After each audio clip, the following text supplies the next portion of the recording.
Welcome back. This is Rhetorician Wednesdays. That's what we're branding this as now. More rhetoric on your Wednesday than you've probably ever had in your entire life.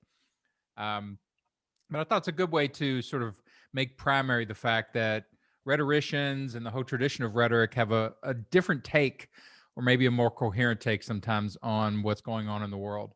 And so Wednesdays are just going to be pure rhetoric. That's what we're going to get. This is the Rhetoric Warriors Podcast. I'm Dr. Dan French, American rhetorician, humorist in training. You're always training in humor. And this week we have, again, for the his second episode, Dr. David Payne from Emeritus from University of South Florida. Thank you, Dan. You're back. Again. Yeah, and I was telling you at the start, I like the turtleneck, glasses, gray. It's a great professor look, so I clipped it out for your placard. Very good. I did it's going to soon be much too hot in Florida to keep this up. Well, and people don't, I got to figure out some sort of attendant way to do our notes and things like that go along with the podcast. Like, you can put them on YouTube, but it's fairly limited. But people should also see your other headshot that you sent me, which was with outside in the Florida background, no lighting, like hat pulled down of Make Orwell Fiction Again. Is that what it was? Right. Had to have it. Where'd you get that hat? Etsy, how we pronounce it. Anyway, you could, if you Google them, there was 2 or 3 different sources, but somebody was selling them. I'd made them. So anyway, I bought a few and distributed them. I thought it's not a good hat, but it is a good slogan. So. It is a good slogan. Be nice if we could actually do that. The thing is, we talked last time a little bit about people not wanting the confrontation, and I really don't want to wear the hat to the grocery store. Whereas the MAGA people seem to have no trouble at all. Well, and I think strolling into the voting line with their MAGA hat. And I think that's one of the things that the liberals are missing. Like, if you're going to beat MAGA, I think you've got to get a lot more comfortable and sophisticated at confrontation. And I was thinking about this at the gym, because there's always the guys, going around with the mask, on their chin. I'm like, it's not a chin strap, dude. But going up and saying to them is going to be a difficult confrontation. What you need is an air horn that, just screams out, put on your fucking mask. And so you can just walk by and go, and just keep on going. So we need to add more weaponry to our confrontation. Right. You were talking about we need better insults, and one of my relatives of the other persuasion sent a clip of a sign that said no shirt, no mask, no brains, or something like that. Anyway, and saw this as a blow against the Biden bipartisan that somehow this kind, and when we heard it in the news in the last 24 hours with saying this is Neanderthal thinking is a lot like the basket of deplorables, right? There's there's not an equal footing here on insult culture, right? So no, not at all. And maybe somebody at the Don Rickles Institute really needs to get after. Well, Biden always has that. He uses the word malarkey and folks and all that kind of stuff, which is fine in that it's hard to attack it. It's not as arcane and weird and awkward as basket of deplorables. But yeah, the Neanderthals is like, what's he got against Neanderthals? Right. That is the counter move, isn't it? I just think, the right is into confrontation. They are artists of confrontation. They'll go 300 trucks and a bunch of flags, and they'll have boats and everything else. And you can't just sit back and go, oh, stop that. You've got to get better at it. More interesting types of confrontation. Well, I see this as an analog or a development for how many years the Christian right has claimed this sort of minority victim status. We're picked upon, we're marginalized, even though numerically they're in a majority, right? Right. And it seems to me that the right these days is a counter movement in the sense of we're the marginalized ones, even though they believe themselves to be in a majority. But they've already taken the impious stance here of assaulting institutions and traditions. So whereas when I was in college, it was the left was the rebellious, impious, assault the institutions, right? So Yeah, there's been this kind of co-optation of. They trade weapons back and forth. Like it's crazy how the shell of the rhetoric is there, the technique, and they can put any armaments into it. They can put any content into it. It doesn't matter, just as long as they're firing off the shells and they can have that experience of, oh, I'm attacking, or I'm defending, like the victimage thing is crazy. It's really just a masquerade for stupidity, right? Like the stupid are oppressed, Well, and victimized. that is one of the binaries working through here, is sort of the smug superior liberal versus, right? Yeah, but it goes both ways. Like they're smug about how stupid liberals are. Punning libtards is the prime mover in many of these things, I think, right? Once again, it's kind of almost an insult culture. Yeah, it's clearly, when you get into the praise and blame stuff and the epidictic approach to this, that staining, the ability to stain, no matter what the stain is, it makes no difference. Just the ability to imprint some kind of mark on your opponent just becomes like the dominant force. And again, you talk about Trump, he just had a big black magic marker and just like would just write on everybody, and it just stuck. Sure, and once again, if you are dealing with division, both the rhetoric of both camps addresses the solidarity and unity of their own groups, and so it's one of the hallmarks of groupthink, for instance, that you vilify the opposition, right, and have mind guards that that protect the group from the information from the other side. So this is all self-addressed, I mean, as a way of maintaining esprit de corps and to reduce whatever the other side is to a stereotype and vilify them, right? So it's just sort of playing itself out. That's just another symptomology of division in the extreme that we have it. I think I've seen this a lot in the liberal left and the educated left and intellectuals in general. They tend to label something a negative technique, and then they just will try to shy away from it and stay away from it. And as if they never do that themselves, instead of owning it and saying, yes, part of rhetoric is the dark arts of rhetoric about staining the other side and being pious about your side, right? Those are very effective techniques. So we should use them consciously. And you can try to be ethical, and we'll get into ethics. And, I know that term has sort of, risen up for you. But like there are, to me, like giving that away to the opposition, like the opposition is not going to stop doing that. They own it. And they've gotten very, very good at staining your side. If you're not as good, if you don't get in there and learn how to defend and how to, counterattack and all that, you're going to lose. On that in that rhetorical coliseum, you're losing. Right. I think once again, both sides haven't decided they're playing the same game. The left says, okay, well, we're right, and being right should be enough if you'll just leave us alone, right?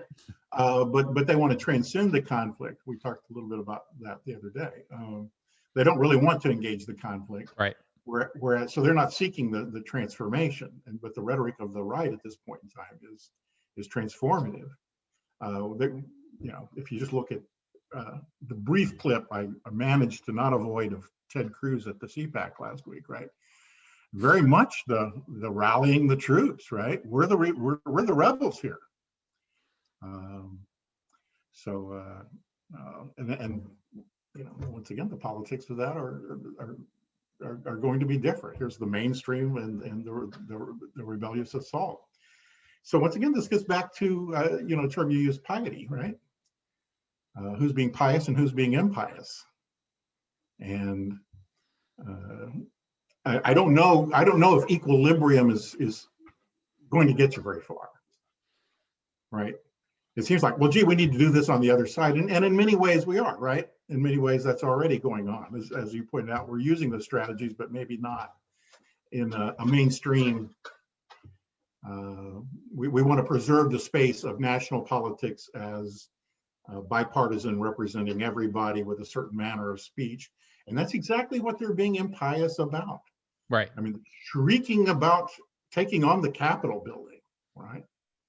With I'm not, yeah, and I'm shocked and dismayed too, but it seems to me to be more than an insurrection. It is that kind of ultimate impiety. You don't believe we would do this? Do you think so? Like, I mean, and I see this a lot from the left. I guess, and I think piety is a really good way of approaching it, because the how dare you, penetrate the inner sanctum of democracy, of Congress? How could you possibly come into the temple with that kind of, impropriety and all that? So it really is a pious we hear moment, that and they've got to hold the that sacred space, right? Yeah, and they've got to really heighten that in order to, come out good in that rhetorical situation. Like if they take away, because what they tried to do, I remember like one of the insurrectionist thing was, this is our house. Like they were lowering the piety of it, or at least moving the piety over to, people control, as opposed to this kind of national, democratic, piety.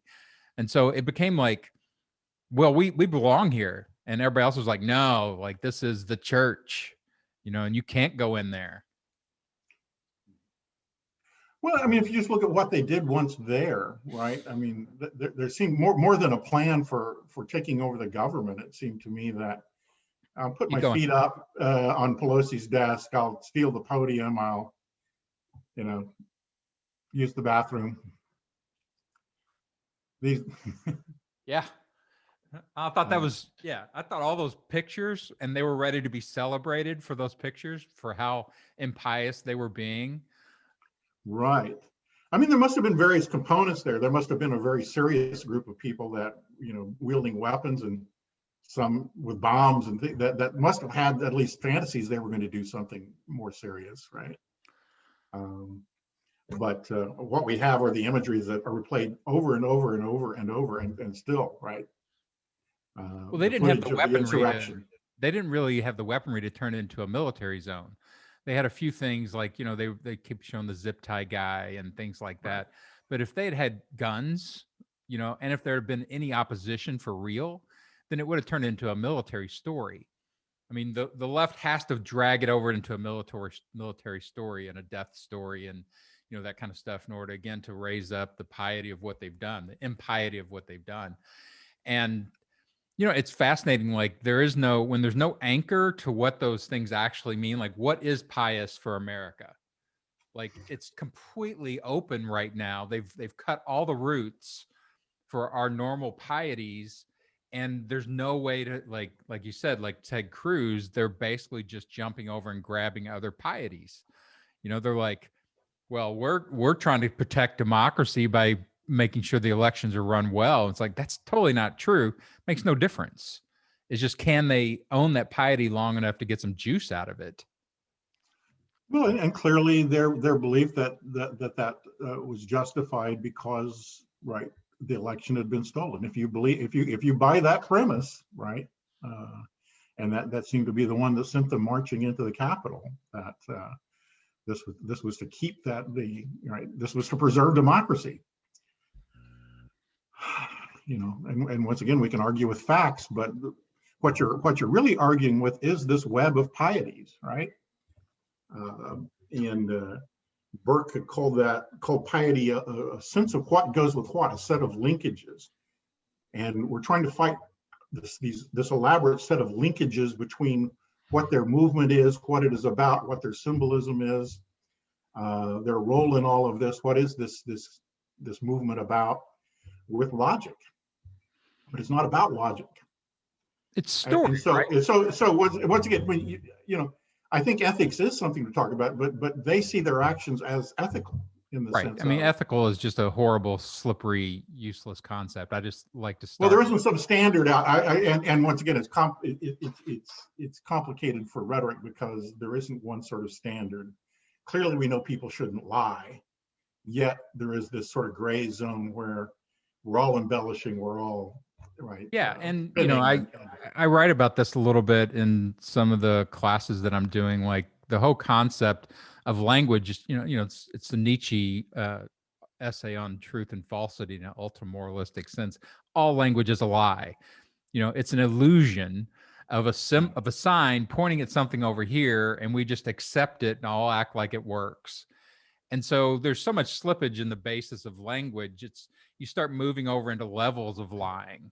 The problem, like I think what happens now in this kind of, again, sort of simulacrum culture or non-logic based culture, or maybe it's just hyper competitive culture, where you get, instead of having a fairly limited set of pieties that are all kind of agreed on, like in Christianity or something like that, all of a sudden you get multiple religions and multiple pieties fighting each other. And then you cut the roots, and so they're all floating up here, so there is no factual or logical basis to it. And at that point, like, it's just like, which balloon is prettiest, and then just see them grab like a balloon. It's like, oh, the QAnon balloon, that's interesting. And what do you do at that point when logic becomes this sort of skewed, like skewed logic is just as strong as regular logic right now. And impiety, or sort of unmoored piety, is just as strong as moored piety. How do you come back into that as a rhetorician and start assigning some strengths and weights and doing some actual persuasion or conversion? Well, I think dealing with it with what it is, and maybe there isn't one set of strategies. Maybe those have to be adaptable because they're so easily co-opted by the other side, right? Yeah, I mean, the charge of cancel culture against a group of people who've been trying to control culture for 30 years. I mean, that's, it's a good slogan, but clearly we have a struggle here, right? Right. And what are both sides contributing? But I think the thing about pieties and ethics is that at least that terminology, as Burke spun that out, was that these people are building an ethical universe here, which is a set of symbolic linkages between, how they make a living and how they support their families and where they are historically and geographically. And so, driving a brand new pickup truck down the street with a Trump tag waving out the back, what is, right? These are expressions of some kind of identity. Well, and it is piety, right? I mean, and within that sense of religiosity and fervor and, zealotry to it, that, like, the truck, start with the truck. I talk about this all the time in Texas, for a homophobic state, they sure do like to ride your ass. And there's always some truck up behind my stupid little Prius, just hovering. Like, it's the piety of them that the right has for that kind of truck culture, what it says and how it harkens back to the horse and to the history and all that stuff. Like, there were no Priuses. There were not even what I saw sedans in those, those lines of trucks. Like, you had to have a truck. And Sure. then you had to have Trump. Like, they've installed Trump, in that piety figure, all the way to the point of putting him in Jesus clothes and the golden idol last week at CPAC. Right. Well, and what an unlikely candidate as Bush, he learned to talk Bubba and swagger Texan and goofball. had a ranch as a great prop. I mean, one could almost cover the seams there, but Trump doesn't even like dogs. How can he be the hero how can this man be the Jesus figure? And so I guess the But what do you remarkable think? thing is, How do they pull that rhetorical magic? Like to install that guy who's so unqualified as a character into their Jesus slot. Like, how did they do that? well, I'm speculating here, but maybe the deal is that the structure is there waiting to be filled by Right. something, and the structure is more important than what fills it, right? Yeah, for And I sure. guess you started off saying that you can fill it with whatever content you want to. I mean, it is remarkable that they can overcome these kinds of contradictions and disconnects. But nonetheless, they do, and that means that there is something more powerful underneath that, wanting to be occupied. But I think the thing you just kind of hit on is the I see this ideology as kind of a lint ball picking up these different symbols, and right there is no kind of coherence working Right. out. There's of no it. center to it. I Yeah. mean, if you just heard in the last day and a half about the March 4th today, the reinauguration of Trump that is allegedly taking place, even though like most QAnon predictions, it really doesn't happen, and That doesn't seem to be a problem. Right. where does it go? But kind of it's sort of like numerology. There's a sort of okay.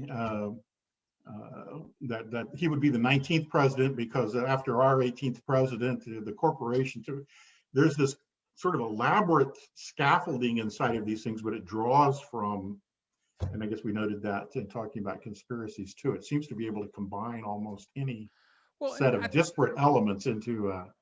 That's one of the things I find interesting about it from like a narrative perspective, where narrative meets logic, where they can take that skew logic and they can weave it into a story. And when they can do that, it's a lot stronger for people than just pure logic, like just doing argument and laying out, claims and evidence and stuff. People can't do that, but they can weave it together enough in a narrative that skewed logic, gets that sort of double life from the story itself. And then it's just little pieces of things that they don't really have to do any kind of logical analysis of, but it makes for a nice, sort of energized universe of a story. Right, and so people manifest a certain kind of rhetorical experience, and I think what's intriguing here is we don't know what that rhetorical experiences are that bring them to this particular cocktail. I mean, our description just now of their sort of confabulation of all these disparate elements, standard American ideology that we all grew up with in school is the same thing. It just took 200 years, right? I mean, in school, we drew pictures, outlines of Abraham Lincoln and George Washington. We heard the story of the cherry tree and the flag salute itself, which we assume must have been there from the beginning, was really only, created in the early 1900s. Things that are the sacred, right, elements there were sort of confabulated across a long period of time. But that was public and kind of overt. So even our standard sort of set of semiotic of icons there is of the same stuff. Or you look, I don't know if you remember that old article about the Super Bowl parade, whatever, the number of different kinds of symbolic strands that come together there from military and business, and why that particular set of symbols or any parade really. But so I guess the thing about the Trump cocktail here is it's shocking each time we learn of these linkages to another pocket of meaning that is being exploited there. And I think ultimately you have to sort of ask, the meaning is not in those things as much as it is in people's willingness to go there, their own activism, seeking expression and focus. I think that what you just said with this idea of exploiting these pockets of preset meaning, and they have grown up over a long period of time in the society, and the society has constantly dumped rhetorical energy and resource into those. So like the flag or the different songs around the flag, all these different things that we did grow up with. And it's almost like, politicians now have discovered they can go in and break open each one of those piñatas, whether they deserve it or not makes no difference. Just break it open, pull out its innards, and just use it. And then when it loses a little bit of energy, just move to the next one. It's the thing, like we were talking a little bit about, like cancel culture. Every time a new one comes up, like Dr. Seuss, there's 6 books that are clearly pretty hard to read in context of, his world and the way he thought about Asians. And so they want to take those out of the curriculum or out of availability. And then Mr. Potato Head, suddenly, they want to, degender the potato people, like just make them potatoes. Like, well, it's not as fun if it's just a potato. It's like, what's next? What about people without noses? Like, how can you have a nose on that thing? It's totally against the noseless. But anytime something like comes up that's been charged in the culture with rhetorical possibility, it becomes a little site of harvesting and exploitation, a little bit of a site of conflict, and then they move on to the next one. Right. Well, and when these are kind of ways of keeping the conflict visible and alive, right? That you just can't let it pass, right? Dr. Seuss, even though I'm not sure Dr. Seuss was such a great, the anti-nuclear activist, was, and the Cat in the Hat's a great disruptor too. I'm very impious. I'm not sure he was such a right-wing icon until now, but and I didn't know Mr. Potato Head really occupied any significant space. But so it is. Anything that's culturally charged, and pop culture. That's the other thing, is like our pop culture is so strong in people's experience now that they have been charged, like they've been revved up around it. They don't know it, but they have experience with it and associations with it. So it makes it politically useful to just go in and break open that piñata again. Well, I guess 2 things. One is that you talked about sort of the irreplaceability and disposability of these things. They are constant, and so that's another feature of media. It's coughed up every day, and as it's been said, observed many times, Trump is really only concerned about the 24-hour news cycle, and knows you can't disappear from that. Yeah, it's what piñatas he can break open that day. That's all the guy did. And it will disappear, we observe Ted Cruz mutating from one moment to the next, and all of a sudden he's the guy handing out stuff at food lines, and they can count on that kind of forgetting. So it is sort of the omnipresence of those things, that the continuous feed of that. But also I wonder if there has to be a front line, and back to Orwell, that was kind of what the media function that he saw in 1948, the 2 minutes hate. I mean, it just the omnipresence of it every day was kind of the secret of it. And I think for Orwell, and I guess that's the second thing, it's a distraction, right? Maybe all of that going on, which is really not that serious. Nobody's life is resting on whether Dr. Seuss gets those particular 6 books is read, or Mr. Potato Head is gendered or not, is a distraction from other things where other more serious work is getting done. When you're talking about that, just again, I have to control my comedy mind, decide how much to let out. Like, I think you should come up, like, again, my whole thing is, I think when you see the other side using a set of techniques, like, you are remiss rhetorically if you don't somehow go, okay, we have to meet those techniques or use those, or, or take them, amplify them. So you should just do a, completely sexualized Mr. Potato Head, just like, big penis. He's just swinging around when he's walking, and like, okay, we know. I think that opportunity exists. Yeah, give him a steak and fry. You see some parodic stuff. I mean, the old Colbert Show was certainly on that all of the time, and you see some videos where people put together these kinds of rants, like conflagrations of all these different issues, and and clearly, make it parody. So, in a way, we're cooperating here in keeping that kind of thing alive, it seems to me. In a way, but here's my problem with comedy in general when it does that stuff, and even the Colbert and so many the young people get their news from daily shows and things like that, is it doesn't go far enough. Like it's nibbling, it's gnats. It's not really doing rhetorical work the way that the right is doing rhetorical work of taking that stuff and then doing fundraising with it and doing rallies with it and sort of doing real political rhetorical work on communities, whereas we're just turning it into comedy and then just forgetting about it. But if you really wanted to go after that, that's my whole point about comedy. We don't push comedy for what it can actually do.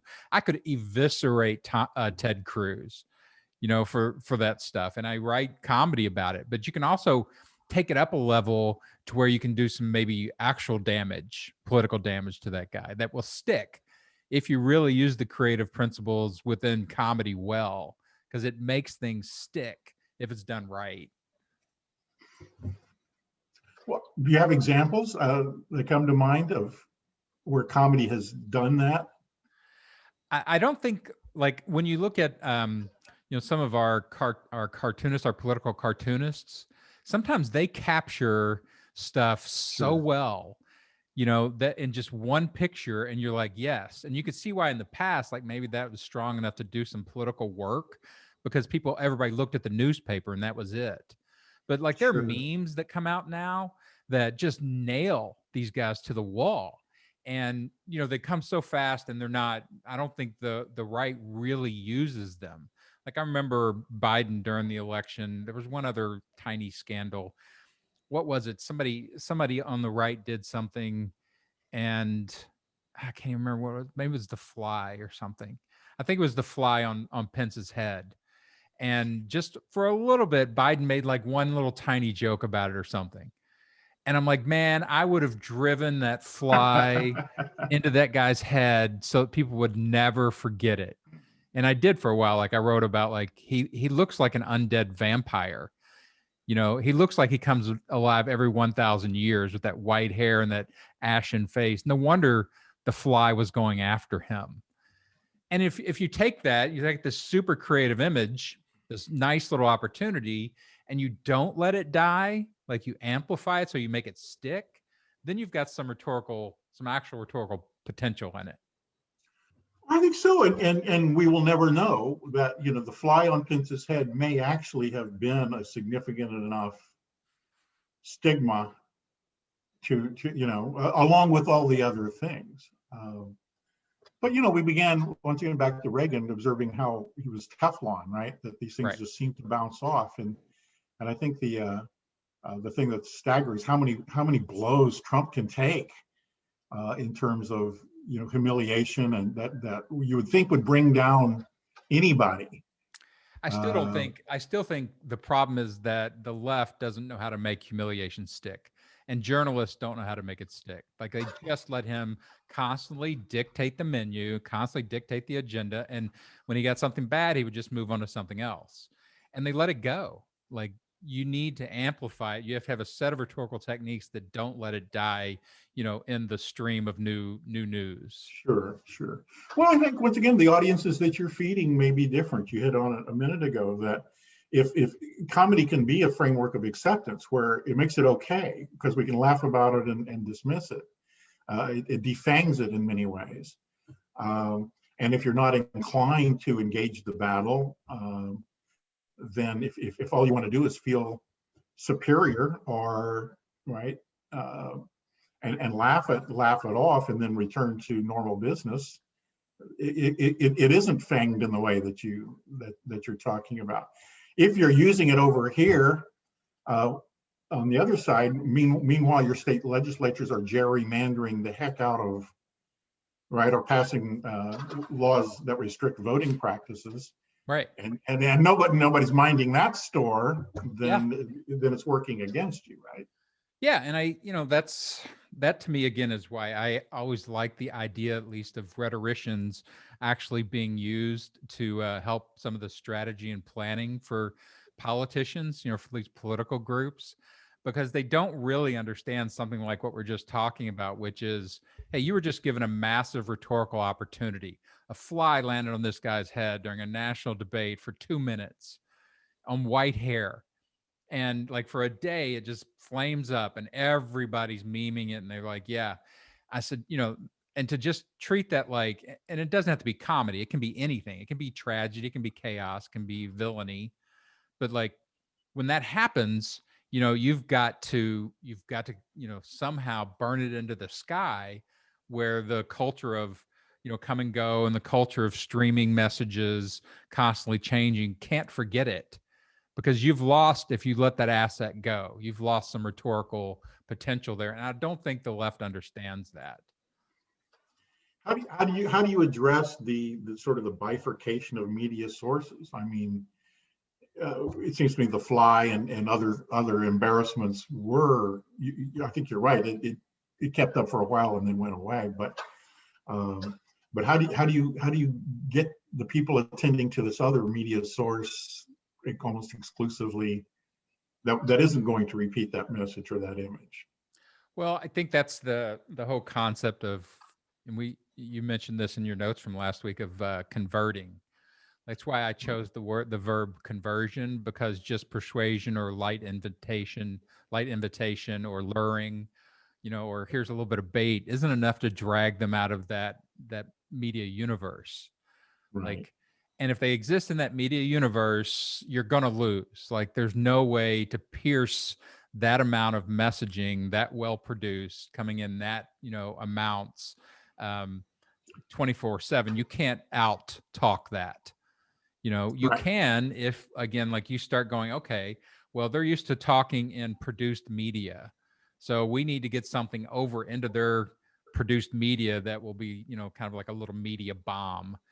And you saw this a little bit with Buttigieg, like during the election. He started appearing on Fox News. They let him on, and he got some of the left messaging in there, and he's very deft with it and came across as unchallenging and Right. expert, like he's not lording the fact that he speaks 8 languages onto the Fox News people. But he existed over a little bit in that universe for a while. And I think you have to do stuff like that. You have to say, okay, well, this is the universe they're playing in. We need to build things that can compete over there. I think over time that might be possible, right?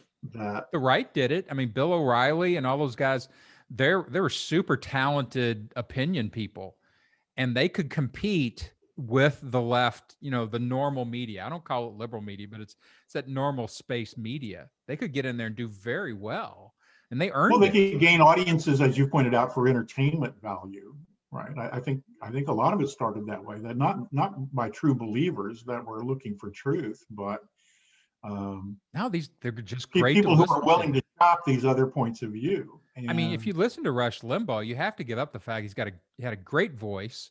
The guy told a great story. He could attack like nobody else. There was energy in it.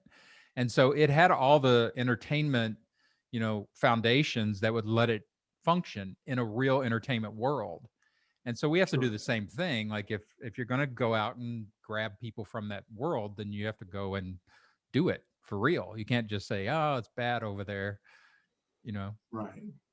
Well, I mean, but there has to be some kind of opening in their media diet, because so much of, whether persuasion or conversion sticks or not, is sociological. It is who your support groups are, how you're getting your rewards, that reinforce this over time. Is that working for you? So I think there is, once again, you have to imagine that there's a range of people.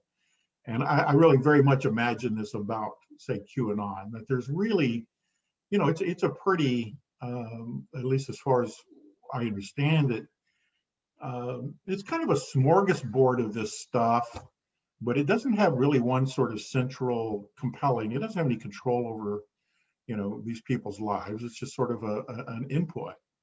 And so there's these kinds of cafeteria shoppers that for entertainment value as much as anything else, Now, how does that become for some people this kind of source of truth and possibility and hope, and the true believers over here on one side? But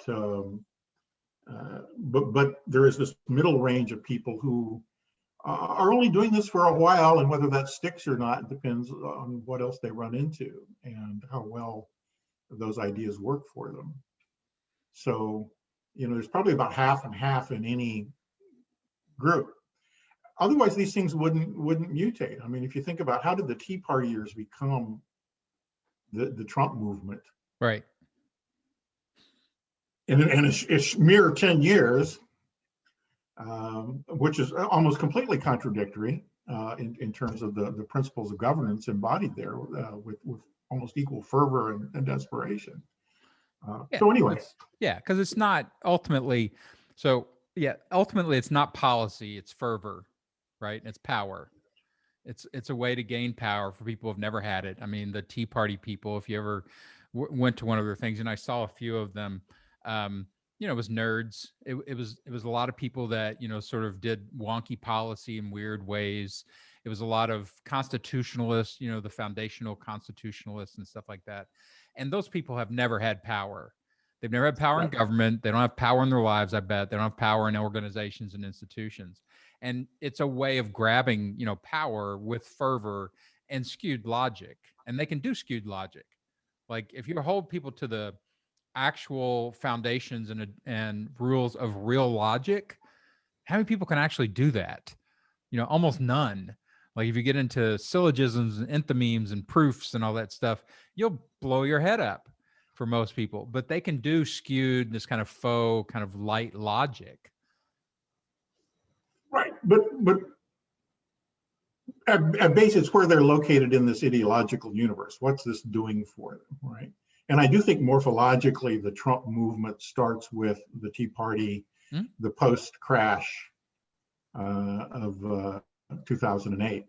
That the conflict, the basic conflict about the bailouts, I think, is kind of this grain of sand that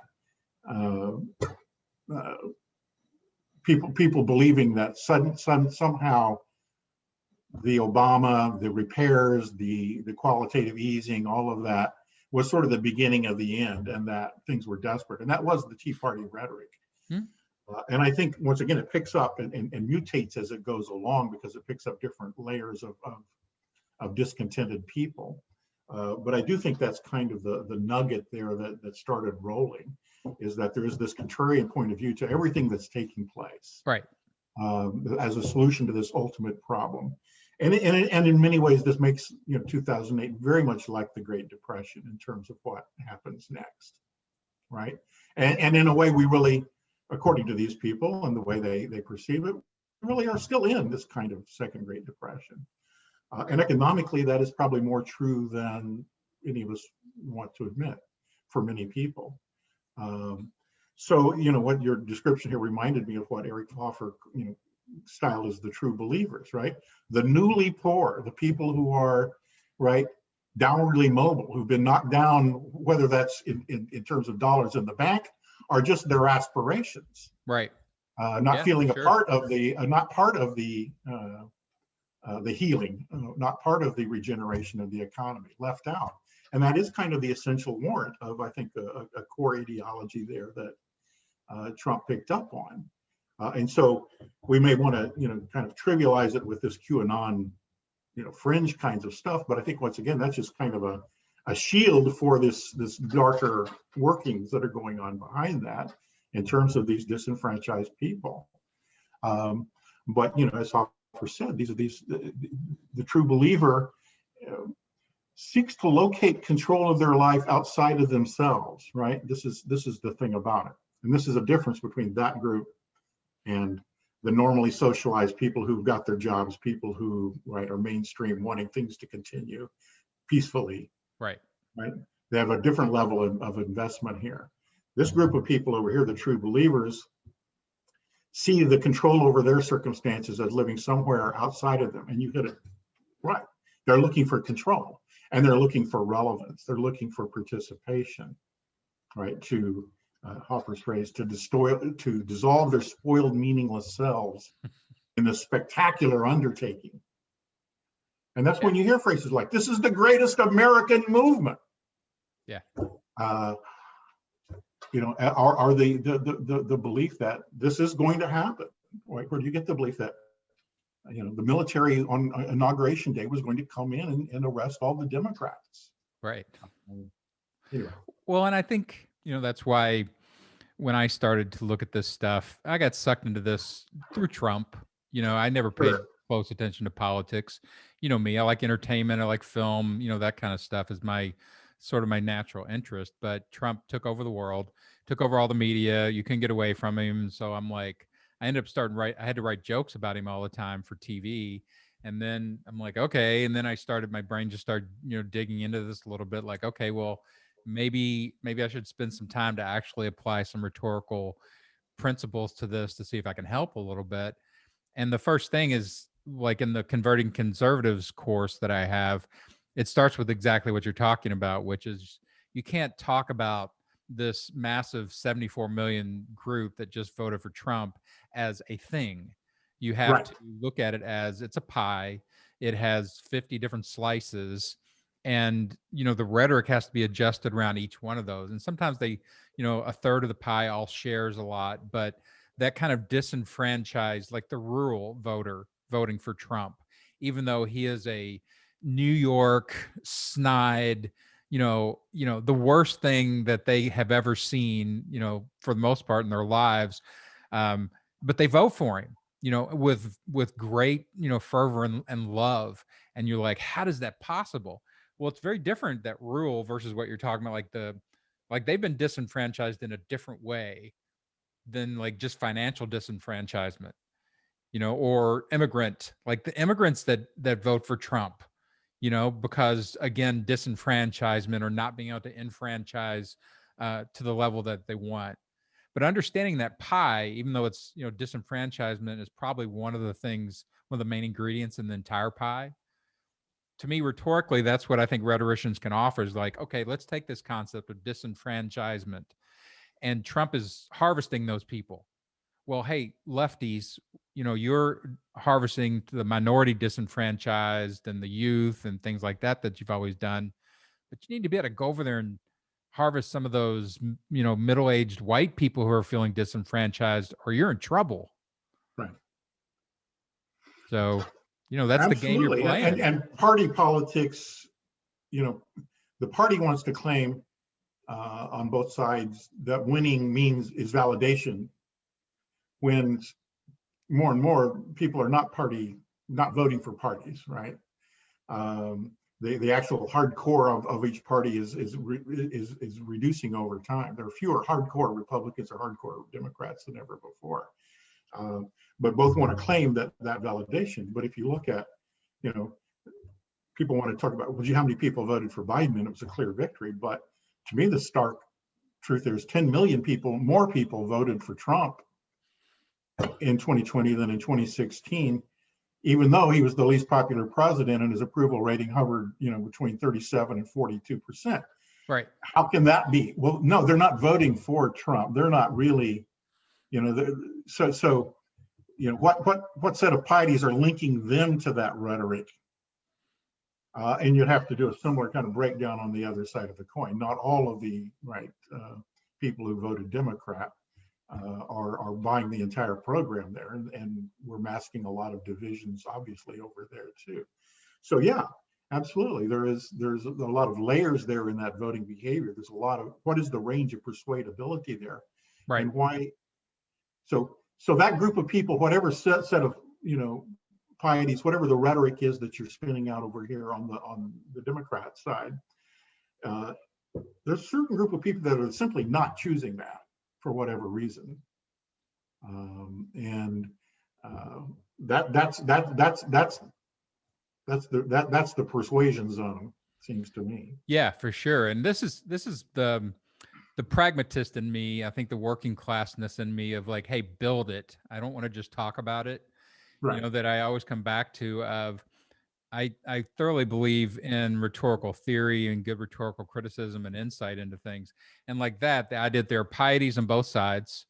They're being, sort of transgressed, and then they're being, sort of put forth as, sort of ascendancies. We need to know what those pieties are and those kind of alternative pieties that are fighting, so that when people are going into design rhetoric, like, I want to go after the rural voters in, Nebraska. I want to know what their pieties are, that they're voting for Trump, so I can design rhetoric specifically to address that. And to me, that's that kind of almost Cambridge Analytica level of target research that allows you to create effective rhetoric to work with those people, because that's essentially what the right has done with, piss them off about this and show them, immigrants coming in. And that's a very powerful piece of rhetoric for that group. And the right or the left needs the same thing. They need that sophistication if they're going to work with those people, because those are not simple psychologies. To say that somebody's rural and disenfranchised does not make that's a simple target. It's an incredibly complicated target. There are Democrats in every red state, and there are Republicans in California and New York, right? That kind of over determination of these categories is one of the chief barriers. Just intuitively, on the way we're talking about this, and with your agenda, it seems to me that it makes more sense to try to track the impieties of each side. In other words, what are they being impious about? And that's when Mr. Potato Head and Dr. Seuss and I recall your insight that Donald Trump is in many ways a stand-up comedian. That's what he's doing in his rallies. That's what's refreshing, even though, and not everybody is there because he's Jesus or the hero. I think those people are probably very few and probably unreachable anyway, because there's some kind of psychosis operating there that you're not going to reach.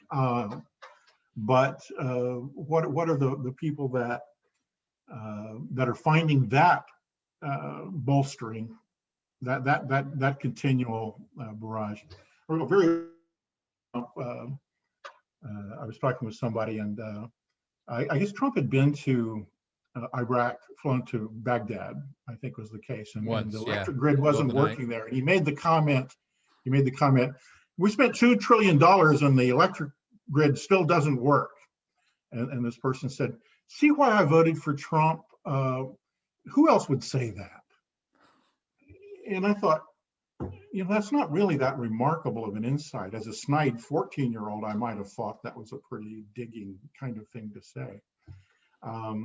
But for some person that vocalized an unexpressed, cynicism.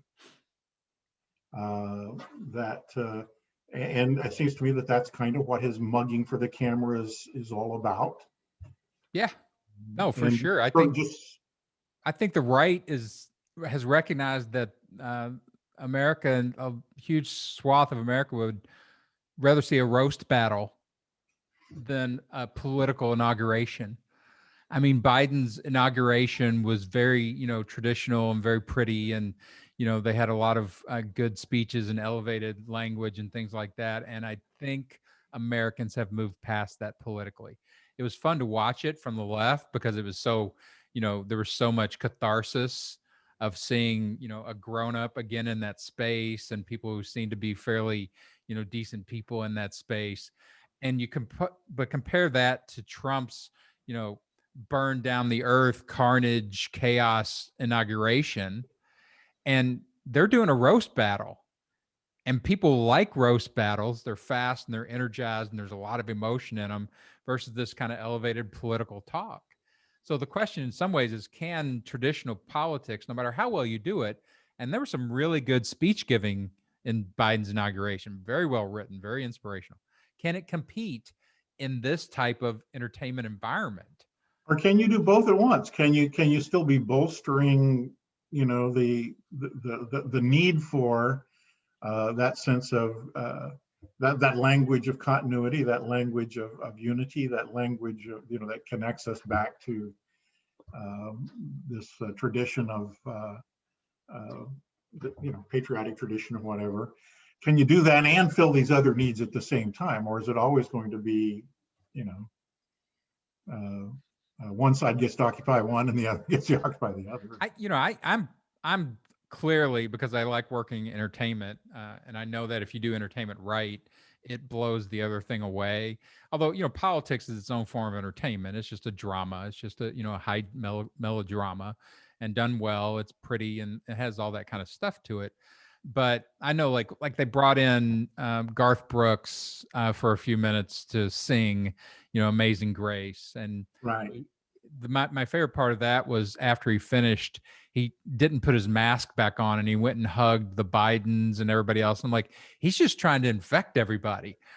This is a plant. What a great plan. But he was so out of context with everything else, like just his jeans and his cowboy hat. And I would rather see the left be a lot more sophisticated and like, hey, like we brought in a young poet and that was fun to watch. But that's not going to talk again to the 74 million, disenfranchised over here. They're just going to see that as effete kind of, small ball kind of poetry work. They want something that they can, recognize from their entertainment training. And I think you can do both. I think like that's the only way to truly win. You don't want to abandon, the traditions of, like you said, like good speech making, but come on. Well, it seems to me that the traditional way that we went at this is that you had kind of the formal, right? We realized these were performances, and that this kept alive this decorum, this manner of speech, and all of that. But then there would be kind of like these Mardi Gras moments of inversion, right? Like the White House press corps dinner. But notice how all of a sudden that started going awry, to where even with Trump, it wasn't even possible to do that. Yeah. You can't do parody. And I think Stephen Colbert's roast of Bush was even along that line. It wasn't funny because of the intense parodic quality of what Colbert was doing. Worked very good remote in space and time, but it wasn't quite whereas Laura Bush that night was funny as hell. Right, just sort of showing the backstage, the Bush. But there's somehow that traditional way of maintaining and regulating through these comic performances and parodies has gone way askew. Right. Right. I don't know. Well, we'll see what becomes of it. But it's kind of hard to imagine, even after the Trump hiatus, sort of returning to making fun of Biden in that same healthy spirit, because somehow the authority, the unquestioned authority, isn't there. Sort of the general consent that, yeah, we have that face, we have that image, and now we can make fun of it without danger. Right. Well, I think everybody, right, is afraid that they might actually do a little damage to Biden and therefore make, open the door again to the next Trump.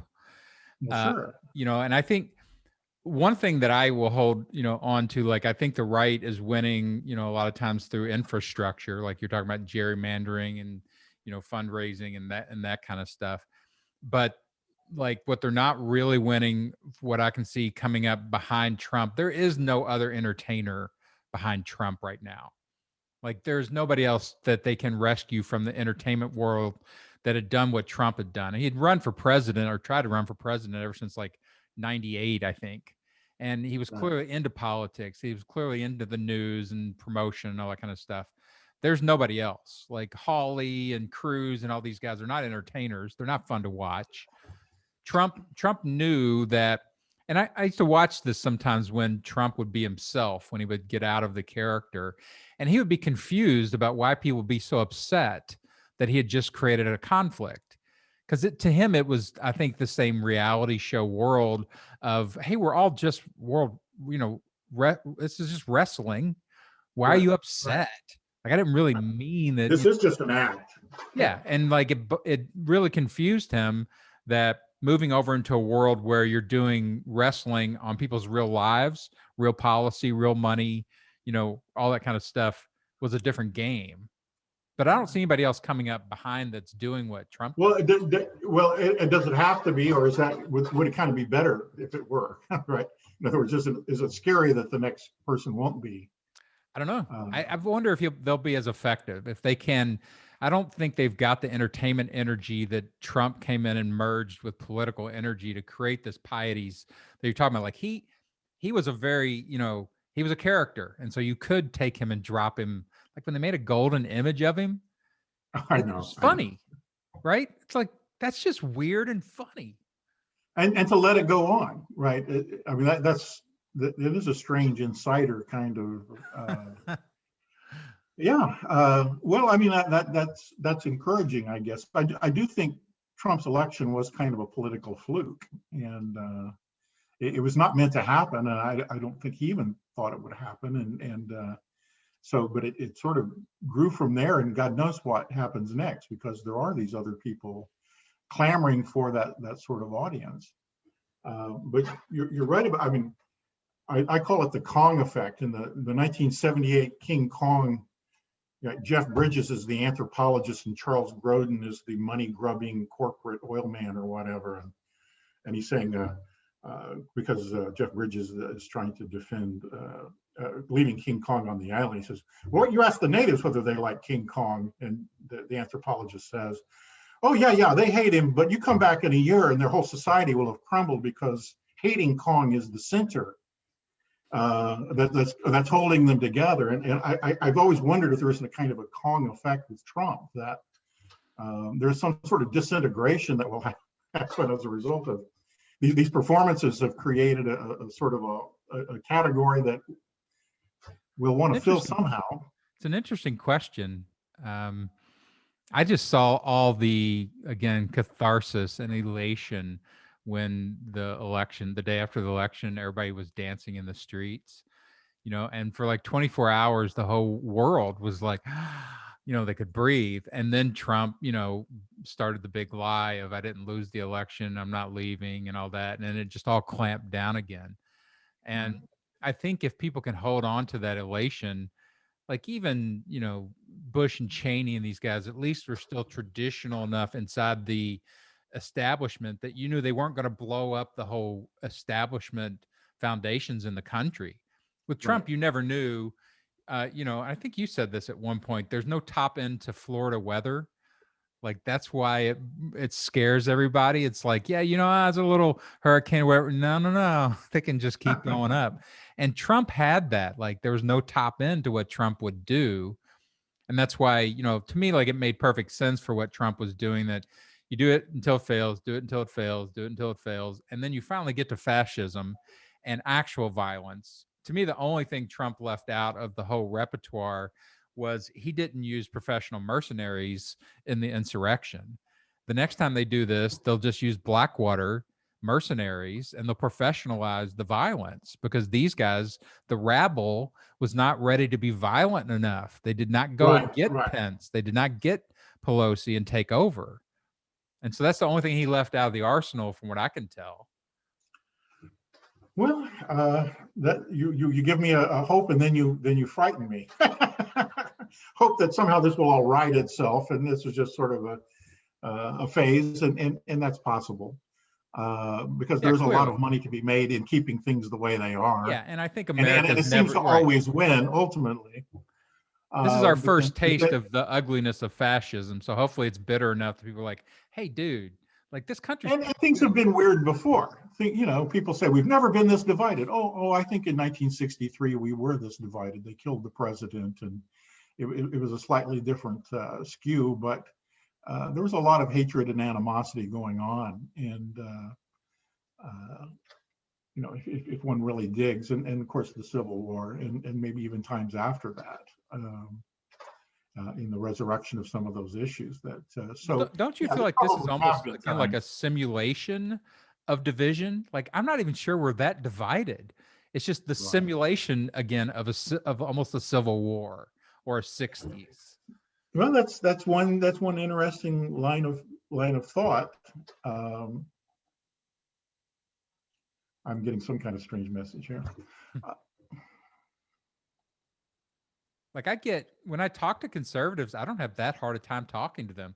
Like it's not, I can blow it up if I want, I can trigger, but I can also find a lot of common ground, and ways to ease the. But I do think we need to focus. What are those resources for cooperation, and how do we access them? I don't think we can just write it off because there's too much political money to be made here in keeping this going. I mean, the Hawleys and the Cruises are seeing, they're not anxious to do away with this kind of energy. Seems to me. Yeah, they have nothing else. They have no other. This is the only thing they can win with. And your statement that on the day after the election, we all breathed easier. Well, not really all of us. I mean, I think there was a group of people, and we don't really know because we're too busy lumping people into these two groups. We don't really know what the extent of that is, but clearly there was a huge number of people that my world doesn't make sense. Yeah, there were so many Trumpians who believed they were going to win that election that the belief that they did in fact win it was overly tempting. And I guess the numbers are pretty staggering that 73% of the people who voted for him still think he won, despite all of the conversation since then. So, exactly. And we never even quantify exactly how many people that might be, right? Right. But at any rate, it's like the Tea Party turning into Trumpism. This is going to turn into something else. And it's probably not there's not going to be a moment where everybody just declares, oh, we're over it, and we're all going to trust the standard normal narrative here. No, it's exactly candidate. Yeah, it's created its own mythological streams, and now there's energy in it. So people are going to be politically harvesting from it forever. It's clear like the culture wars have spun out all sorts of little islands of power, of rhetorical power. Now this has spun out all sorts of. Trump is, just he's the big island, in Hawaii, in the Hawaiian chain, and he has the best volcanoes. And it's like, it'll be around for a little bit longer. I think, there are things about him that are, going to end up sinking him far more than people realize in the next few years. But there'll be other islands that pop up like this, people that are able to harvest that energy and, from these sort of cultural, little cultural volcanoes. But yeah, I'm not, put it this way, I'm not optimistic about what is going to happen with the politics, partially because I don't think the left really understands how to use all this stuff. They're still trying to hold on to their old systems. And I see this all the time in business when I do marketing for companies. They're still thinking they're living in an old America, like old world. I'm like, have you looked around at the way people are using media right now? Like, you can't, if you're going to advertise to people, to these kids, my kids run through TikTok and YouTube and everything like at such a speed and with such a sophistication that if you're not figuring out how to get your messages to succeed in that world, you're just wasting your money. And politics is the same thing. And I think rhetoricians, if we can merge that big, sort of knowledge base like this, which is in David Payne's head, like you've gone in and rescued Pieties from Burke, and you explain it very well in the context of what's going on now. That's a very useful concept. If people could if they could actualize it into, actual rhetoric that they put into the world. Right. Well, I do think you touch on the central things, is that the fragmentation of media is a fact that is going to continue, and people are going to change in relationship to it. Other cultures have lived with more fractious politics, for a long time. Yeah. I remember back in your day, I directed an MA thesis from somebody from Lebanon, and there's like 140 political parties, and graffiti was the primary way of signing what you do, right? That's a very different kind of political world and way of being political than what we are. And so, the confrontation of this two-party system and the standard ways of doing things, but change seldom happens in sort of an organic, forward-looking, adjustment kind of way. Usually things fail and then get repaired. Right. That's interesting. I am encouraged. The Democrats do seem to be getting better at media spectacle. I think I think you can't help but sort of feel your way towards different things, and you start bringing in newer, younger people, and they will, force that stuff. The difference to me is always like, get some really good, clear awareness from your rhetoricians. They can advise you so that you you can speed way forward. You can jump ahead of what the right is doing. Like we talked about this earlier, and I thought about it, that we were talking about how do you get into the right's media universe, and do any work. Well, what the left really should do is just create their own Fox. They should out propaganda the propagandists. Well, I guess some people would think MSNBC is that, but yeah, but it's not. It's like they're maybe doing sort of leftist or more liberal type propaganda, but you have to do right-wing propaganda like the way Colbert did. He went in and created a comic character that inhabited their character, but subtly undercut that character all the time. And so just create another Fox, call it Big Fox, and just program it with the same kind of conspiracy shit, but go beyond QAnon conspiracies.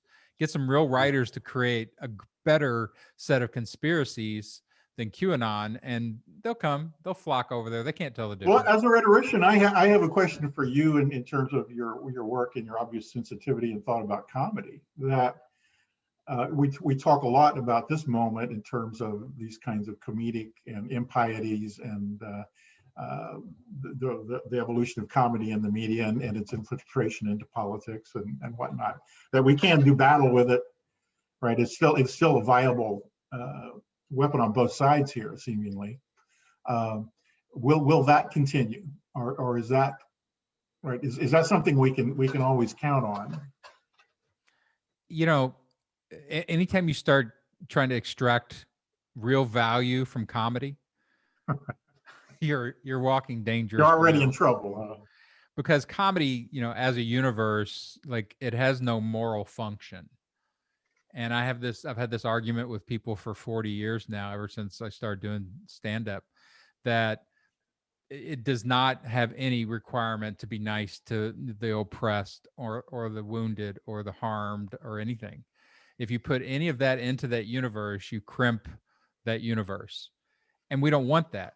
You may not want to go in there and hear what the writers are really saying, but that's the best comedy. That's the most pure, form of the isotope, that if you could hear it, you'd be like, oh my God, that's funny. And most of the time we don't even get access to that because it does break the piety of the serious, and I sort of have lived across these worlds for a long time, like going over into stand-up, which is just a universe of impiety. It's a universe of comedy, and it has pieties, but the pieties are different. Like the laugh is the piety. It doesn't matter what you say. Does it get the sort of gut bust laugh that people can't not give? Like no matter how ugly the content is, the art of the comedy is so good that it wins. And in writers' rooms in Hollywood, that's what it always is. What's the ugliest thing can you say in the most artful way? How far can you take it with the most art? And whoever does that in the room wins that day. So it's just one of those things that you can't, go over there and start trying to extract moral value. Now, it can do moral stuff, but it then warps the comedy world. So I'm very careful about saying, okay, we're doing moral comedy right now. Great. We're doing political comedy now. Great. Some social use comedy. Great. But that's not real comedy. Real comedy's over here just doing whatever it wants. So it's not inherently one moral or another. Well, I think there's something humanizing about going for the laugh. I think there is, so there is in a kind of a transcendence. It does, in a way, sort of say it's okay. And I get concerned when I see people losing their sense of humor, back to the kind of the cancel culture, political correctness and the tragic stance on both sides of our current political division. So I think maybe it does draw us into some place of commonality. So I don't know if that's a moral it's function or just sort of the stage on which one might take place. But it's the perfect Burking conclusion, right? Of the comic frame is forgiving, and ergo it's the one that everybody should use. And comedy does have that. It's like, we're not talking because I made a joke. I did not make your life worse in a real way. Everybody's like, oh, you're normalizing, being mean. And I'm like, no, you're not. if you were listening to a comedian telling a joke and then you're going out and punching, some oppressed group in the face, you were going to punch them in the face regardless. Comedy did not bring you to that point. So saddling it with that, I think like comic frame is just joy. Where's the fun? Where's the laugh at? And we can't stay in that space clearly right now with this many people in the room. Wounded people don't accept comedy about their wound. They just can't.